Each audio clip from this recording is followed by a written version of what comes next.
It's the final coaster going into Beachy Point this week, and this Mack coaster is the true sequel you're all waiting for. Not that other thing.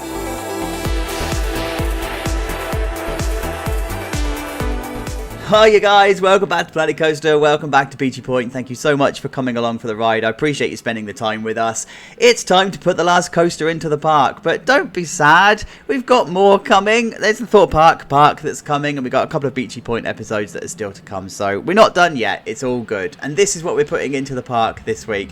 It's a bit of a grifter coaster. Members, you have had a version of this in your park quite some time, but actually I've needed to do quite a bit of reprofiling, quite a bit of reloving, quite a bit of retracking, but we got there and I love what we are putting in. So it's a Mack multi-launch coaster, of course it is. It was the community vote winner. So let's do a tour. As we always do, we start in the station, we do a 90-degree turnaround, and then we come into the launch. I am going to talk through the reasoning behind all of my profiling and all of my 1-2 elements and whatever. Let's just do the tour first, shall we? So we're going to come into the launch, we come into the Immelman, and then we're going to come into a vertical loop. It's already packing some punches. We then do a bit of a figure of 8 and a couple of overbanked turns, and then we come into a 0G roll. Yes. Then there's an ejector airtime hill, and from this point in we are literally 1-2 punching with the quick turns and transitions. So we have a turn here, and it comes down this way into a turn, into a drawn out loose corkscrew, and then we do lots of twists and turns into, yes, the second launch. The second launch then comes around this way. I've actually decided to make it a bit of an airtime launch because I needed space to put the path underneath it. So we've ended up with an airtime launch, and I absolutely dig it. Like a little bit like Copperhead Strike is. And then we come into a top hat. So we are offering pretty much as we can on this one. We'll talk about the profiling of it later on because I can already sense you guys are salivating at the keyboards. We come into not a vertical drop. I didn't want it to be vertical, but a near vertical drop, and then into an ejector airtime hill, which then comes into a really drawn out, almost hang-timey corkscrew. This was originally a non-inverting corkscrew, but I didn't like it, so corkscrew. Then into another airtime hill, into an overbanked turn over the part of the station, and then into the final 0G roll, into a final turn, and then into the brake run. So that's pretty much what we have got. Maintenance area then is a really weird setup, and I dig it for it. I love it for it. So we've got the transfer track here, and it's going to come around this way, and this is where the maintenance area is going to be. Again, we'll talk about that in the next update. In terms of supporting stuff for the area, we've got ourselves one final ride over here. We've got ourselves the carousel, which I need to sort out.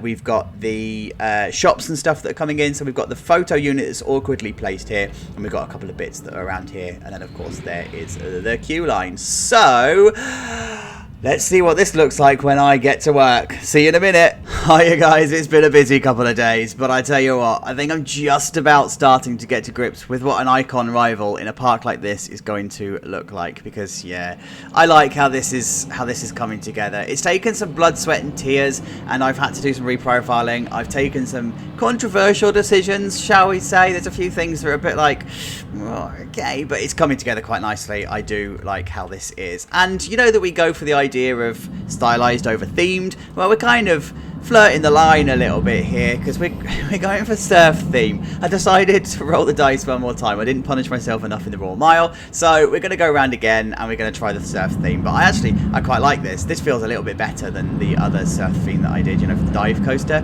This area feels a little bit better. It feels a bit more put together. So yeah, let's have a look at what we've got then, because you will notice that the biggest thing that I have done is the custom supports. Now there are some weird decisions with this one, but remember we've got a weird plot of land and we've got a quite tight space, so you don't tend to have supports. And do you know what? There is no right answer when it comes to support. Well, there is a right answer when it comes to support. It has to support the track, but how it looks, no, there is no right answer. So some of you will be uncomfortable with some of the decisions that I've taken. You guys just have to sit on that and deal with it, I'm afraid, because it works. You know how we did the whole controversial thing with the supports over on the Floorless? Yeah, that. But I like how this is coming together. Some of the in-game ones are absolutely perfectly fine. Like, for example, the top hat. I've decided just to keep the in-game ones for the majority of it. I didn't really want to play with putting custom ones in. And could we just go ahead and talk about profiling in Planet Coaster? For the Vector, specifically for the Vector, it's really difficult to profile unless you're doing a big, wide, massive coaster. So this is the best you're going to get. Like, you can't do the whole 1, 2, 3 step thing that you get with the top hat on a Mack, you know, where it goes vertical, then turns, then top hat. You can't do that clean sweep. It's just not possible. It comes up with all sorts of errors. So this is the station. Loving how this is turning out. It's just Surf Shack. That's how I want it to be. It's great. Like, yes, I just have no words for it. I have put here, by the way, some netting and whatever, because of course this is the launch and you've got people that are queuing here. You either A, don't want them to fall down, and B, you don't want them to throw stuff. So I think what I am going to do is actually make this a full-on cage to stop people from doing that. But for now, I've just got this I've just got this netting here, and here's this dude. There he is. It's him that's going to throw stuff onto the track. And then inside the station, we've just got some more decorating and kitting out and stuff. Now this is going to be difficult because I'm going to get locked to scenery. There you go.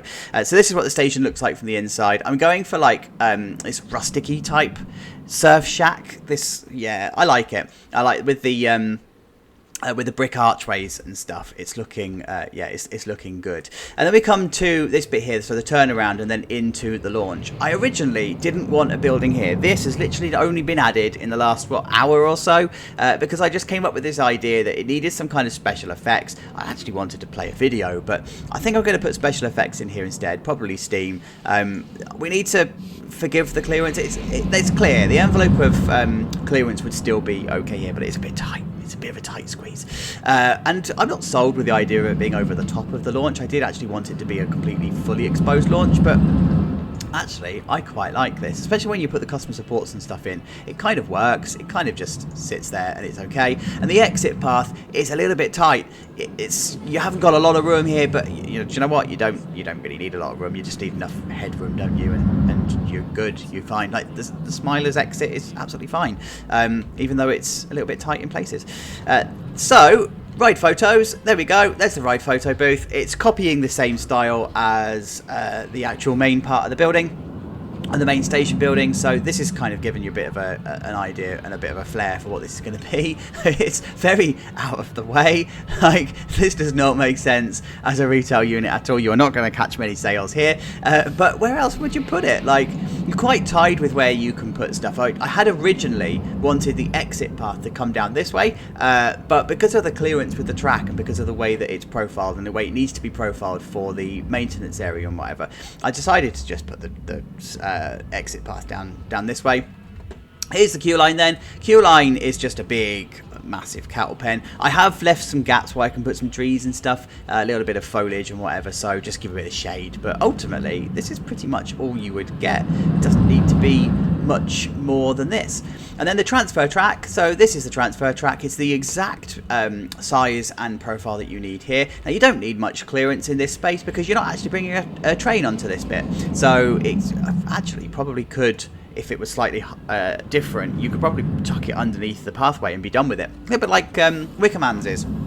But it's fine. This is as it is, and then it would slide across here, and then you would have the train rolling backwards. So it would actually be done from within the station. So where it's sitting now, you'd roll it back that way, and then it would roll back this way. Don't know whether I'm going to change these to drive tyres or not. I haven't decided yet. I think I probably should, because it would need some kind of driver mechanism and stuff. In terms of access to the shed then, I'm doing something slightly different. I've actually bought access from behind the station here, and we've got all sorts of like gates and fences and stuff, and then we come down this way into the transfer track and then into the maintenance shed here, and then of course you've got access to the maintenance shed via a road that's going to be put in along here. So this is what I'm starting to do, starting to put the road in there.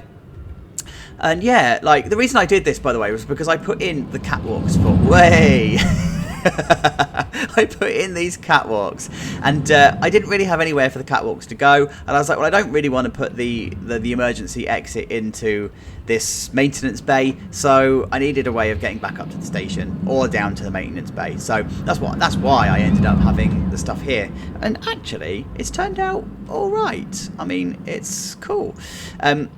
Put the pebble down. Of course, I have put the pebbles down, so this is just underneath the maintenance area. I don't think I want to put pebbles anywhere else. I don't think it's even needed. I think it's pretty much good as it is. Dynamo then doesn't really have much done to it. It's all standard. It's just going to come to life when it when it's needed. And then the shop that was down here, or that is down here, this is now starting to come to life. I need to put something in here just to hide the gap, but it's all cool. I did toy with the idea, by the way, of having a baggage hold, sort of like coming down this way. So like the queue would come down here to this area. This would be the baggage hold. Then you'd go back up to the station, and then you'd collect your belongings from here. But actually it didn't work, so I'm going with the old school baggage strategy along here, so they're all at the back of the station. And then inside the ride area itself, you'll see that all of the custom supports and stuff have been done. I'm happy with the profiling now. There's a couple of bits of jank, but it's, you know, it is what it is. But what I do absolutely love is this turnaround here, like the way that it just interacts with the path and the way it interacts with the actual park itself. Look at it, yeah. See? Love it. And the fact that it then also wraps around the back of the merry-go-round also is pretty cool. And that itself has got most of its fences in. Just need to do the final bits around here, but yeah, it's got most of its fencing, and then it just needs to have its pathways and stuff done. So there you go. That's how we're looking at the midway point. It's all right. I like it. I'll see you in a minute. Here you go then, guys, just like that, the ride lineup for Beachy Point is complete. But don't be sad, we've still got the touch-up episode to do. There's all of these gaps and stuff that still need filling in. But for now, this is Beachy Point, and it's turned out to be way better than I thought it was going to. I've managed to fit loads more in than I thought I had space for. Like, this has turned into quite a park. And this Mack, well, it's turned out to be probably my favourite Mack I think I've ever done. It's even better than the Grosvenor Gardens one, and that was pretty well. Was that a Mack? Yeah, I think it was. It's turned out to be better than that one, and I absolutely love it. Like, there's so much to show you in this one, I don't even know where to begin. I think the place to begin is down here at the entrance, because we have a name. Do you remember when Spike did a sign for Chatrolandia and I never used it again? It was so good, I just needed to crack it out again. So Spike, your work has made its way back to the channel, my friend. Yeah, this was the sign that was put for it, and then of course we've also got the fountain that he did as well. It's absolutely incredible. Like, his work is just brilliant. So the signs and stuff that he does are amazing. But yeah, so this is the, if I can just get the right angle, this is the entrance area then, and I like this. Like, this is this whole surf theme that I wanted to go for. Remember, it's not themed as such, it's stylized, but it's got that style to it. I've managed to find a way of hiding some of the unsightly stuff. I mean, it's still not perfect, but it's not going to be perfect, so it is what it is. But I really like the archways and stuff. It's turned into like a real nice little piece of work. And then we come over to the station itself. Again, I love how this has turned out. Like, here it is. Oh, look at that, good timing. This is how it is in its glory. By the way, I've slowed. Slown isn't, well, slowed is a word, but it's not the right word. I slowed the coaster down. It was running way too hot, so that's why it now crawls over the top rather than just barrels it over. So yeah, this is what I meant by the cages with the queue line and whatever. And I've actually put that fine mesh fence in as well, just to stop people from throwing stuff down, because this is Britain and people are stupid, and that's the sort of stuff that they do. So you have to like design for the negative rather than promote the positive. It's frustrating, but it is what it is.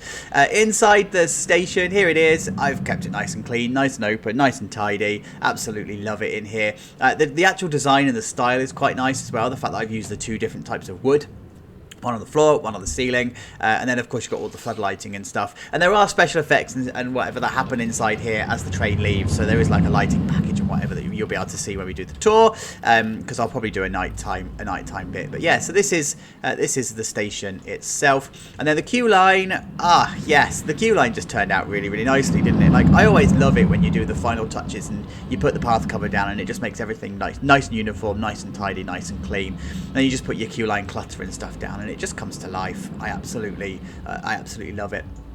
Maintenance area then is also looking good. This bit's now looking quite tidy. It's looking as it should. Just to remind you, they would wheel the train into the station and then wheel it backwards. So I did decide to change it to the drive tyres. So I did do that in the end. And then inside here, I have just put loads of like touch-up final details and stuff inside here. I've actually ended up raising the catwalk. I don't know if it was in the previous update, but the catwalk was too low, so I've raised it up, put all the stuff on there.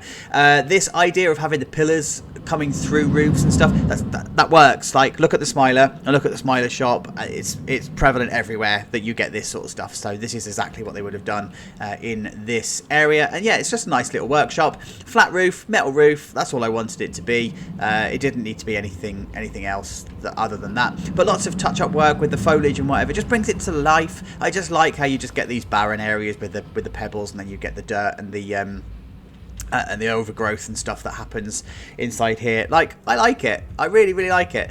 And then down this way, the pathway is in, the road is in, or should I say the road is in. And I have just put the new perimeter wall on the outside here. Then I've tidied up this area too. It needed to have some kind of foliage or something going on for it here. So that's what we've got. I've just put that in, and so you've got the pathways and stuff. Does it matter that it thins down? No, probably not. Probably because this isn't going to be a well-trodden path. People are going to be coming from other areas and stuff, so it's all good. So there's the ride photo booth. I like how this bit has turned out. Like, this bit is way better than I thought it was going to be. It's primarily because of the exit path. Like, originally the exit path was quite open, and it opened out into the area, and I thought, what would the park do to try and drive sales? And then I thought, well, the Swarm kind of does this, as does Soar. So I've put a fence in. There are barriers to prevent people from using it as well, so they will actually go down the right way. But yeah, so you put the barriers, and there's your ride photos, and you are all good to go. And that's what it looks like then. Love it. Like, it's ride photos. It needs staff. I've got that on a snagging list. I've missed stuff from quite a number of places, but yeah. So this is how it looks then from the actual plaza area, from the entrance area, and it's decent, right? It looks like it should. It kind of clutters it all up. It gives a little bit of a Drayton Manor vibe actually. Like, it's the sort of theming and stuff that Drayton Manor would have. I think it's Stormforce 10. I like it. The carousel has also come to life. I did toy with the idea, by the way, of either making the concrete pad that it sits on the same colour as the ride, or vice versa, the ride the same colour as the pad. It just looked silly. It looked really, really silly. So I've actually ended up just keeping it different. But I like it. I like how it sits, and I still love this pathway down here. Like this pathway that leads down the side as the train comes past. Yes, absolutely digging it. So inside the ride area there is a big old change. Yes, there's a pond, and there's a pool, and there's effects and stuff that kick off, and I'm here for it, right? I love it. Now, you wouldn't necessarily have a body of water next to the sea because of the whole water table and the way that it travels through the ground and stuff, but this could be a fake pool. It could be lined off, it could be whatever. It needed something. It didn't just need to be a whole block of land, and it's the first time we're really using water inside any of the areas. I did toy with the idea of having something here on the invert, but no. So I've put in the water effects and stuff as it comes through, so it just gives it a little bit of life. And then I have also put the shoes, the support shoes, above the water line and stuff, so it's all as you would expect it to be. And then of course the launch inside here has all sorts of stuff that goes on. There are misters and all sorts. I'm hoping there's going to be a train that's going to come actually, because there should be one coming shortly, but talk you through what I've done in the meantime anyway. So I've got all the floodlighting, and that is a train. I've got all the floodlighting and stuff that's in there that gives it its background, and then you've got the effects that kick off. So these area lights and whatever, they'll flash, the steam comes through, the train will launch, and then the steam actually finishes as the train goes. So it's perfectly timed. I love it. Like, absolutely love it. This area as well has come together really nicely. So this is the gift shop. It's really simple, but it's got like floodlighting and stuff underneath it, so it doesn't need any like front-facing clutter. It's just, yeah, it's cool. And then you've got the launch here. So this is the midpoint launch, and it just looks decent, like especially as it goes over the top. And then we've got the ride, not the ride, sorry, the other food unit here. So I want to do some touching up on this, but I'm happy with it as it is. It's like, you know, nice and basic. And then over this way, I've just done the tidying up. So the dynamo, as I'm going to call it, has now got its stuff, and it's got a queue line. It doesn't need much more effort than that. And then I've just tidied up all of this area too. So here is the start of the maintenance road that's going to go into the back here. So I've just started to like do that bit. And then this along here, it's just games units and stuff. I did have visions of having more than one, not more than one, sorry, having 3 here, maybe even 4. But actually, I just decided to strip it out and have a bit of a viewing area for the coaster, and that's all good. And then all the final bit of the foliage and stuff in here has made all of this come to life too, and it now all makes sense. So there you go, guys. There it is from the top. Absolutely loving it. This has been such a great series. I can't wait. Like, I just keep saying I don't know how I'm going to do another series, and I've got to be running out of steam, but I'm sure we'll do it. Anyway, thank you for getting to the end of this episode. Really do appreciate it. If you haven't already, you know what to do. Leave a like, comment, subscribe if you haven't already, because this isn't the last one. We've still got little bits to do. So let's go for a ride. I'll see you next week. Have a good week. Take care, guys. Bye.